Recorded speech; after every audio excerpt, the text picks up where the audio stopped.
There are tons of stories out there about hacked Pokemon games. Some of them are really quite neat, such as the one about a version where you get a ghost as a starter. Some are ridiculous as well.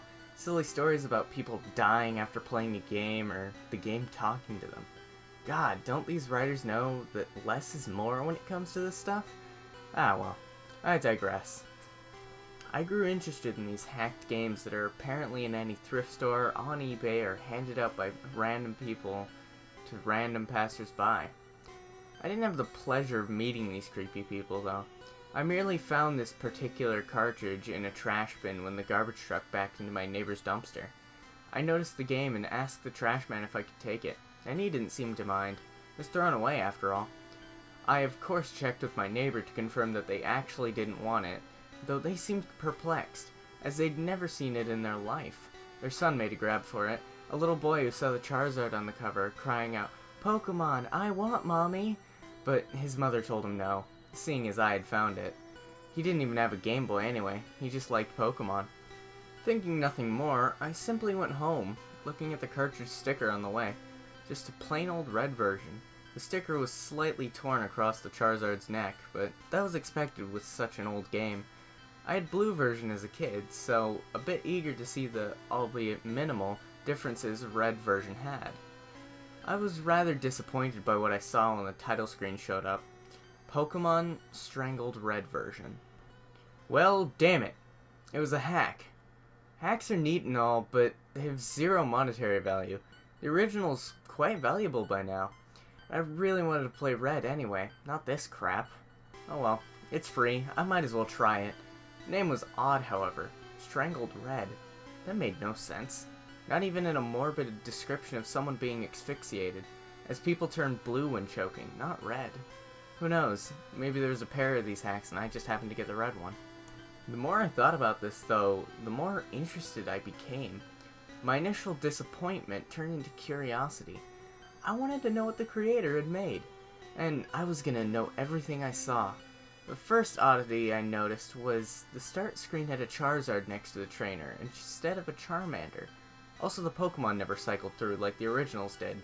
It just stayed Charizard, even after 5 minutes of waiting.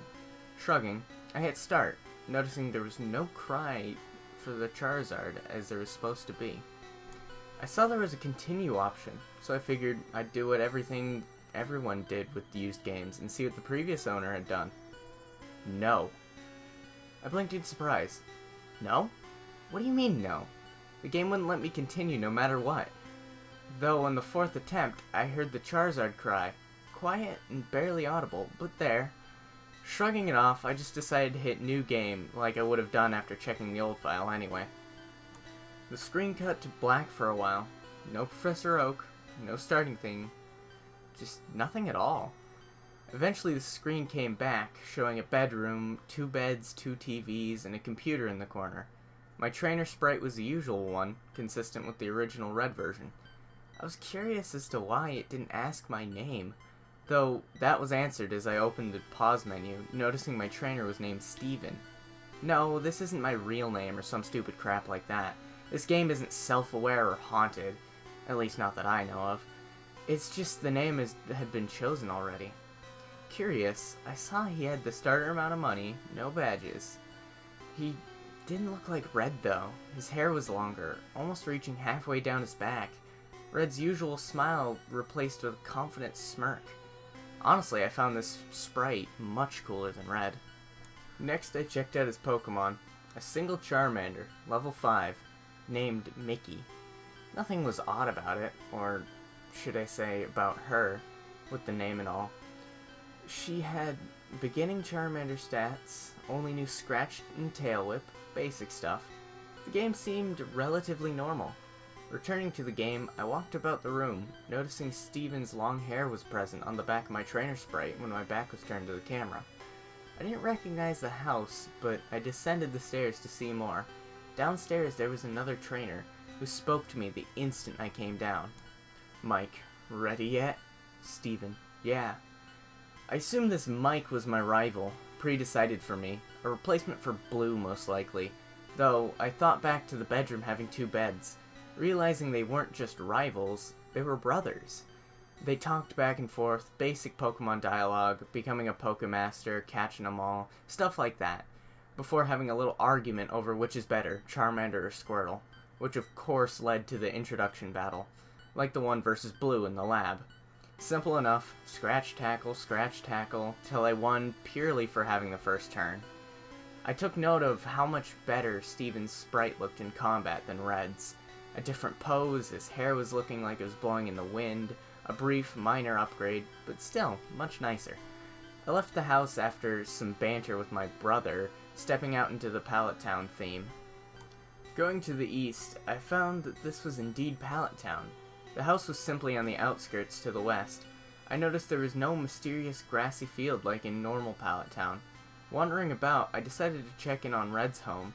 His mother was inside, and when I talked to her, she commented on how handsome Steven looked, hoping her son would look up to him as a role model for when he became a trainer himself next year, which of course led me to realize this game took place a year before the original Pokemon.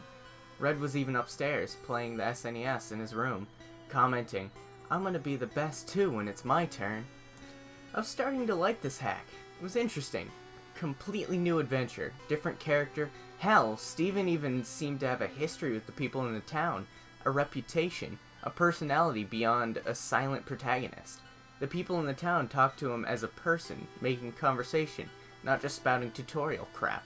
Even Blue's sister had new dialogue. They seemed to be in a relationship too, as the dialogue ended with a kiss and a heart over her head. Professor Oak simply wished me well, giving me a Pokedex to aid my adventure. He wasn't giving it to me for the reason behind my adventure, like every other Pokemon game out there. He gave it to me out of kindness, something to help me on my way. A gift. I was liking this more and more with each second. The game seemed to have an actual story now. I was somebody, not just a cookie-cutter protagonist anyone could be. Not some blank sheet that could be replaced without notice. The story was different, though the actual gameplay remained unchanged. I went north like I was supposed to, went from town to town, collected badges, received the praise of the leaders. Steven's fame even seemed to spread, as some NPCs would talk to him like they knew him. I used Mickey for every battle, and she was growing surprisingly fast. She handled Brock with ease, even pounded Misty without trouble at all. She wasn't as adversely affected by super effective attacks as others. Did more damage than a regular Charmander, and she was a veritable powerhouse. She even became a Charizard at the mere level of 25. Not bad at all, I must say. Things started to get weird as soon as I reached Lavender Town. I know, Lavender Town is the focus behind every creepy story and the like, but it was the only place that was noticeably different. There was no Team Rocket invasion, which I found odd, though I did remember this was a year in the past, so the invasion wouldn't occur until Red's time. I tried to enter Pokemon Tower, aiming to get a Ghastly, but that's when it got odd. Steven, I have no reason to be here. Steven wouldn't go into Pokemon Tower, no matter what I did. This was weird. I mean, hell, there are a million places in Kanto that you really don't need to be. Little random houses with nothing but children NPCs, for example. Why was it here that Steven wouldn't enter? With a shrug, I figured I wouldn't need a Ghastly, seeing as Mickey could handle anything, so I simply went on my way.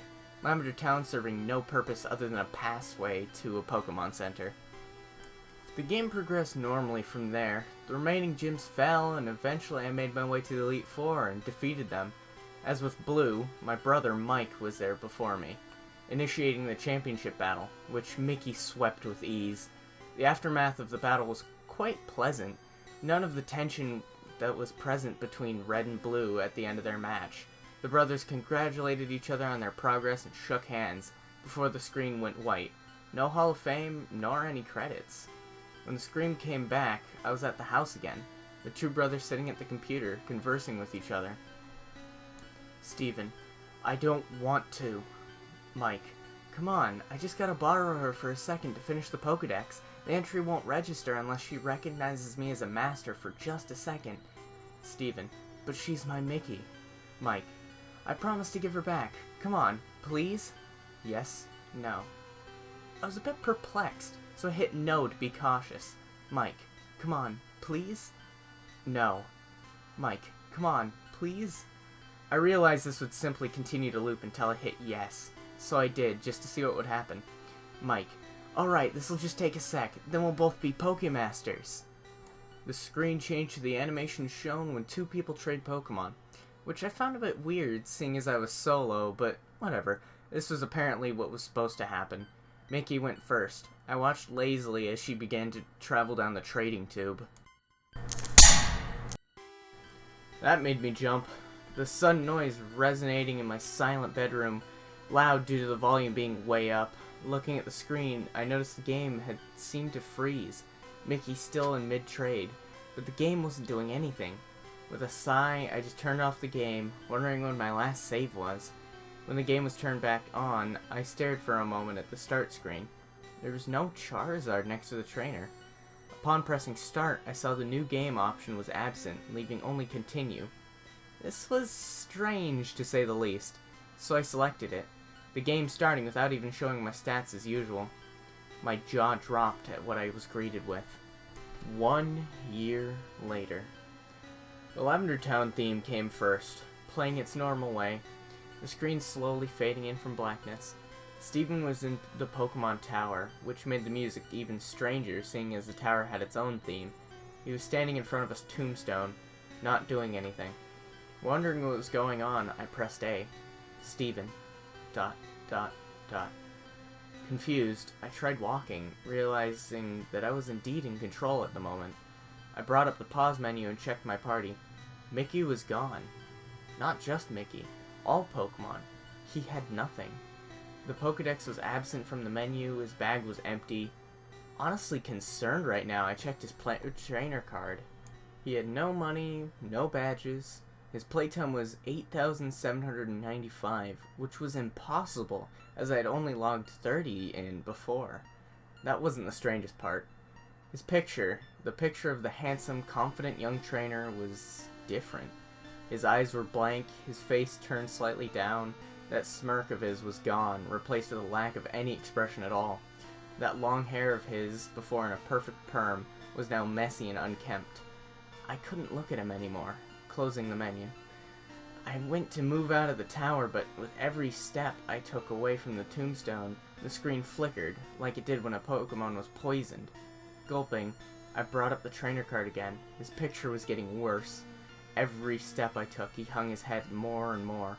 His shoulders slumped. He bent over. By the time I exited the tower, he was on his knees, hands to his face, hair draped across him. I had guessed already what was going on, but this clicked it. I began to put some things together in my mind. I had always wondered why there was no champion in the original games besides your rival. Why is it you, the protagonist, had to beat your rival, right when he just waltzed in? No previous champion to challenge. Then, it struck me. The answer was right here. The previous champion gave up.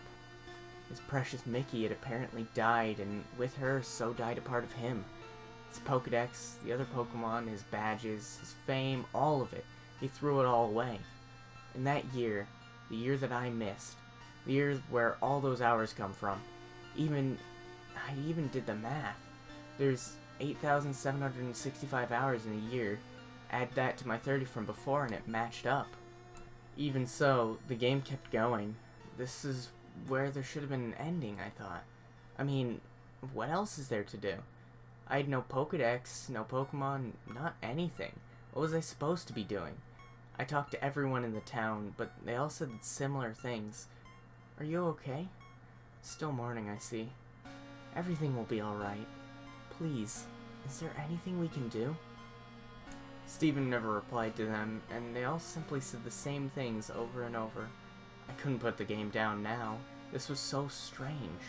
Curious, I headed off into tall grass, and eventually got into a battle with a Rattata. No Pokemon was sent out, just Steven's sprite. I was wondering how I'd battle. Wild Rattata left you be. The battle ended without anything happening.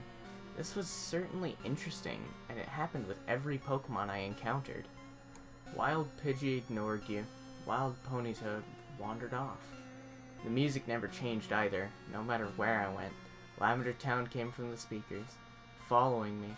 Sometimes slowed down slightly, sometimes not. I searched everywhere, every town, talked to everybody, wondering just what the hell I needed to do.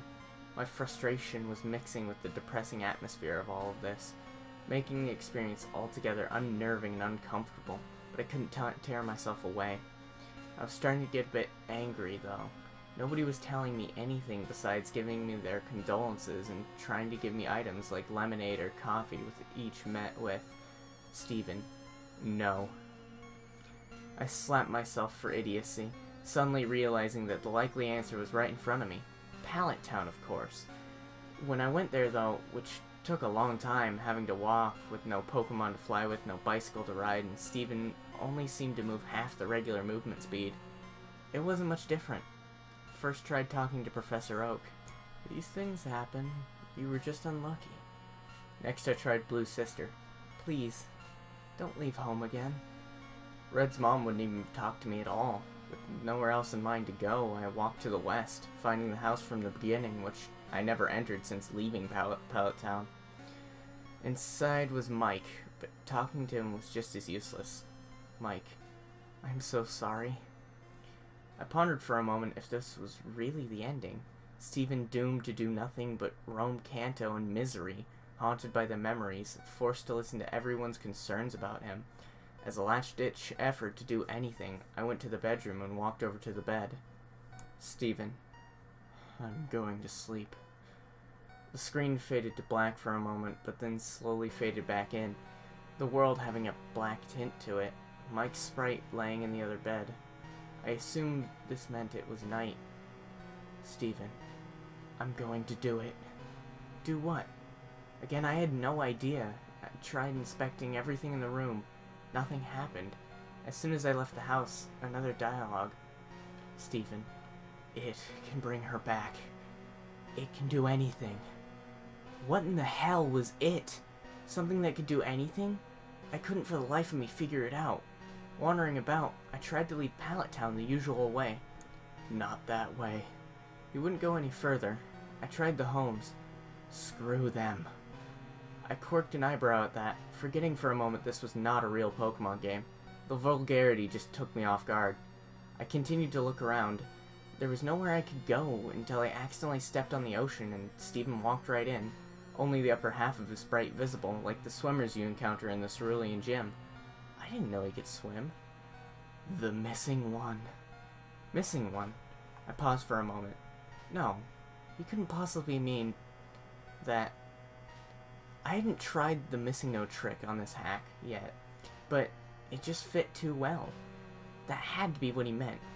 I surfed all the way towards Cinnabar. I began feeling something was off, more so than this already was. Silence. The Lavender Town theme had stopped. There was no noise at all, nor were there any Pokemon. I just kept going, finding Cinnabar and surfing up and down the east coast. Lo and behold, Wild Missing No appeared. Mine. Wild Missing No was caught. What the hell? Stephen didn't do anything. He just commanded that atrocity of broken data to join him. No, become his possession. And it did. I was getting more and more disturbed by this all. Checking the start menu, I saw Missing No was not in my party, but instead an item, making things even stranger. I checked the trainer card as well. Stephen had his back to me, his long hair draped behind him, hands in his pockets, nothing else. Remembering what he said at the start of this night, I realized what I had to do. I surfed to land and made my way northeast to, where else? Lavender Town. Along the way, I noticed all the trainers, oddly still out at this hour, wouldn't look at Stephen, all of them turning when he passed, even those that were normally static. I tried talking to one of the officers in the guardhouse type buildings. Just go. They all said the same thing, though one sent chills down my spine. Sometimes dead is best. My hands were sweating at this point. Stephen was about to try the impossible, something some would see as a crime against nature, which many of these people shared that opinion. I steeled myself. It's just a game, and I was going to complete it. It took an eternity to reach Pokemon Tower, but I got there eventually. Taking a deep breath and heading towards the tombstone, I remembered which one. The image of Stephen standing before it was burned into my mind after all. First, I tried inspecting it. Mickey. Nothing happened. With a gulp, I opened the menu and selected Missing No from the bag. Stephen, don't use it. I was reminded of when Professor Oak would magically tell you that you couldn't use a key item somewhere, like when using the bicycle in a building. Though the message this time was different. Even worse, Stephen responded to it. In a world that cheated me, why should I play fair? Stephen used it. Stephen obtained. What in God's name did I obtain? I couldn't tell you, because the game took away my control. Without my input, Stephen began to leave the tower on his own, walking step by step. The Lavender Town theme started again as he left the tower, and began his excruciatingly slow journey against my will. Every time he crossed one of the borders where the music would change, it got progressively slower and more disturbing. By the time I reached Cerulean City, it was a demonic rumbling. I just stared, watching him, trying to guess where he was going, but it was getting more and more obvious. He was headed to Pallet Town. The music had all but stopped when he got there, playing single note by single note. He went exactly where I had guessed, right into his own house, inside, up the stairs. At this point there was no music. Stephen moved step by step, stopping at his brother's bed, turning to face him. At first I thought the game froze. He didn't do anything, simply stood there. I couldn't move him. I did, however, find out I could open the pause menu. I was terrified to look, but I couldn't stop myself. I selected his trainer card. There was a low growl noise, like a distorted Pokemon cry. Stephen was looking at me again, directly at the screen. He was hunched over, his bangs obscuring his face. His hair was wild and feathered out. Between his bangs, there wasn't even a face at all, just black. Two red eyes looking straight forward, a white grin contrasting with the darkness. That wasn't all. His name was now Stephen. I couldn't look away, my eyes glued to his, not breaking contact for some time. My vision was getting blurry until I couldn't see very well. My face grew wet. I was crying, like a baby. There was nothing I could do to hold back the tears. I was with this boy from the start. I built him up to greatness, and I was forced to watch his decline after a tragic accident. And now, he was this thing, this abomination. I watched him go insane. Halting my tears, wiping my eyes, I closed out of the trainer card and tried to save the game, just wanting to quit. The game informed me this was impossible. Nothing can be saved now. The pause menu wouldn't close no matter what I did, so with no other option, I checked the bag. Nothing happened. I checked Pokemon. There was one. A single sprite met me. It had 0 HP. Its status was DED. Its name was... I selected it, and I was greeted with 4 options. Status: it's her. Switch: never. Close: no. Strangle. My fingers shaking. I selected Strangle, and the menu closed, showing Stephen in the room again. Goodbye. The game shut itself off. I was more dumbfounded than frightened. In a bit of shock, I turned it back on. The title screen showing the maniac Stephen and the horribly glitched Charizard. I pressed start, and then continue. All I saw was a zoomed out view of Pallet Town, showing Stephen's home to the west, tall grass surrounding it, those unmovable stones blocking it from the rest of the town. The image was completely static, no music, no movement, before fading to white and going to the title screen. It was like it had been when I first popped it in. A trainer and a Charizard. I attempted to hit continue. No.